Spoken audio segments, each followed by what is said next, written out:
We're going to be talking about creativity.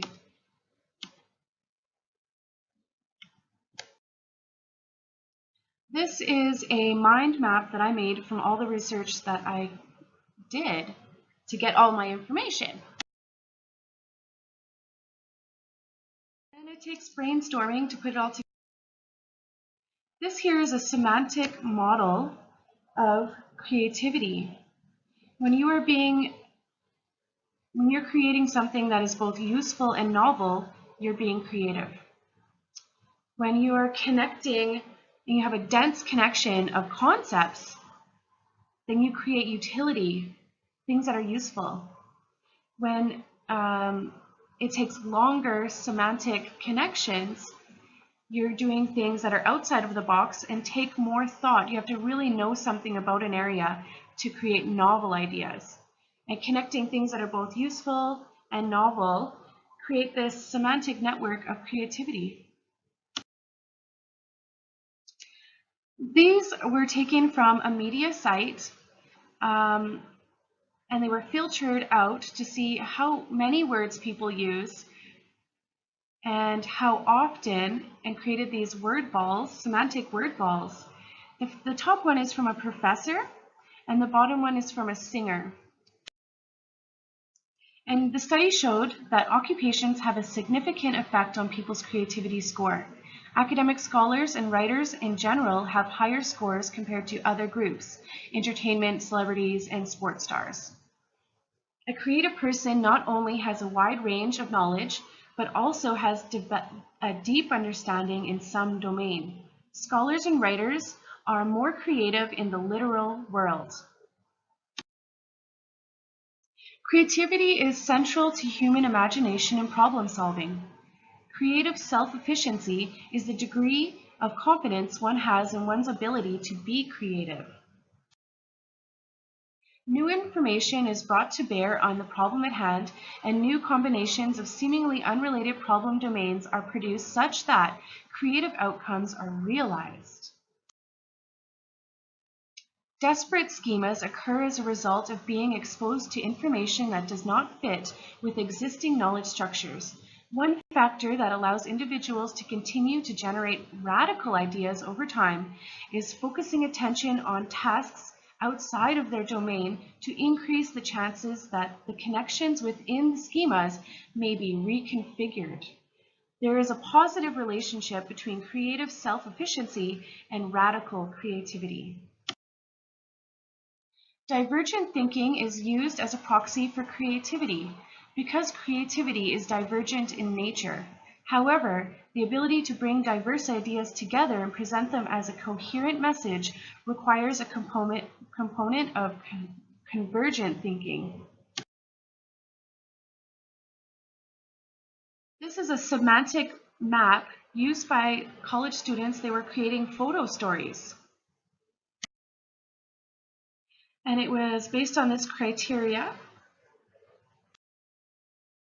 And the study showed that skills taught to support organization improve creativity. A multivariable effective planning method was found for these dimensions, favoring the concept map group, due largely to creativity in the photo stories. Clarity in photo stories adds to their utility as creative products. This is Leonora M. Cohan. She started a lot of the information on how to teach people that are gifted.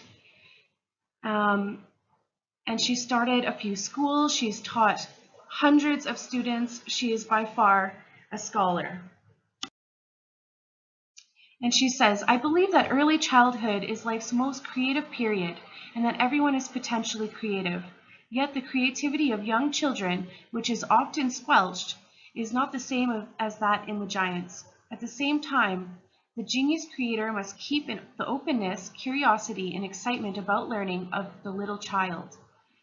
I worked on this to think of creativity as a continuum from the universal creativity of childhood and in any new learning at whatever age, through 7 levels, ending in creativity that transforms a field or creates new ones. So we all create when we are learning something new. although it is at very personal, structural, emotional level. The common thread is adaptation. At the early levels, the individual is adapting to the world. At the highest levels, the world adapts to the creator. I think giftedness, which I defined as optimal universal development, may lead to the highest levels of creativity. Giftedness designates the possession and use of unattained and spontaneous, expressed natural abilities called aptitudes or gifts that puts child in the top 10% for their age group.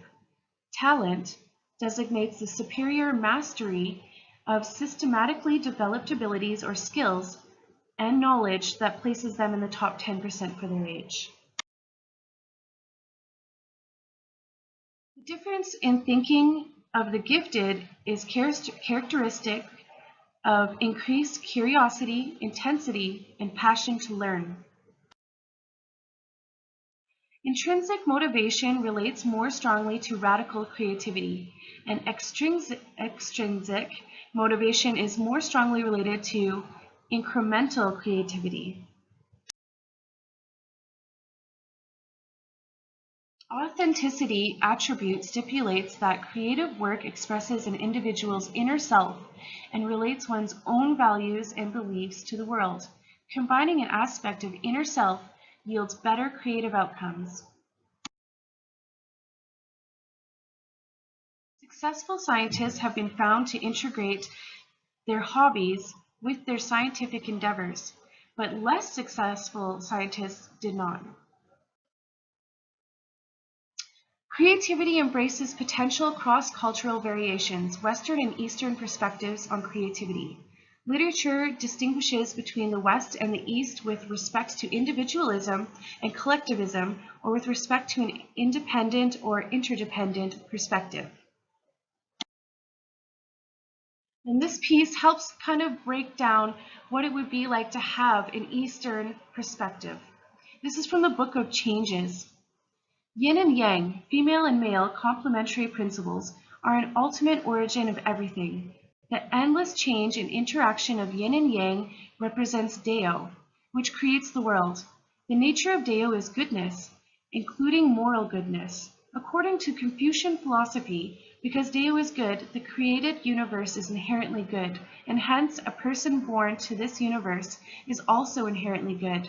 Then it follows that creative activity always embraces goodness, and this, rather than novelty, should be the emphasis of creative achievement. In Confucian classic, a creative act that simply brings forth something new was not considered as valued example of creativity if it lacks goodness. Such goodness also directs toward a collective being or contribution to the whole society. And this is a 4 criterion about different definitions of what creativity is: novelty, utility, aesthetics, authenticity. So I found some examples to bring light to each one. Utility. Creative work represents an important landmark in spiritual, cultural, social, or political environment.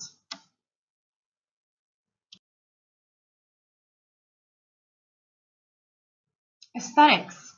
Creative work strives to arrange expressive elements in perfect order. This is aesthetics too. Utility. Creative work is perceived as such by a recipient.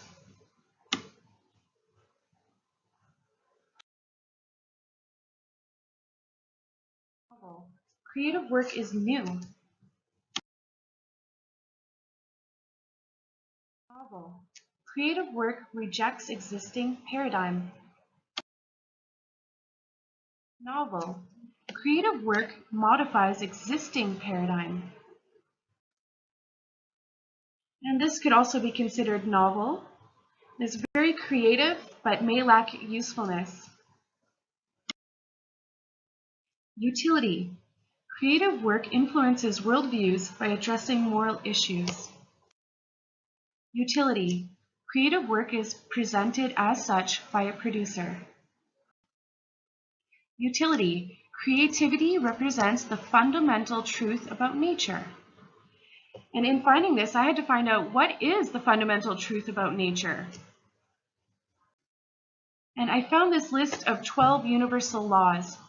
Law of divine oneness, law of vibration, law of action, law of correspondence, law of cause and effect, law of compensation, law of attraction, law of perpetual and transmutation of energy, law of relativity, law of polarity, law of rhythm, and law of gender. Thank you for joining in the quest of understanding creativity, and I hope you have a wonderful day. Thank you.